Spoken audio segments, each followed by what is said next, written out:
ပြုံးပြများနဲ့နှလုံးသားအလားတွေအကျဉ်းသာစေတနာလေးတွေမေတ္တာပွားပွားစို့လေမင်္ဂလာရှိသောရက်မြတ်ခါပဲကြက်တီရှိသောမင်းမြတ်ခါပဲနန္ဒတတဝါတွေကြမ်းမာကြမ်းပါစေ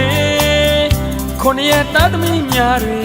ဘေးရန်ခတ်သိမ်းငြိမ်းကြပါစေစိတ်ပဝင်းနှလုံး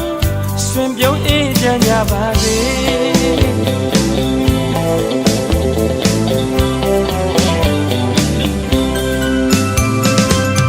အဖေတွေမေတွေကျမ်းမာချမ်းသာစေအကိုတွေမတွေကျမ်းမာချမ်းသာစေညီလေးညီမလေးများနဲ့အားလုံးပြည့်စုံစေမိတ္တာစုတိုင်းကျမ်းမာချမ်းသာစေ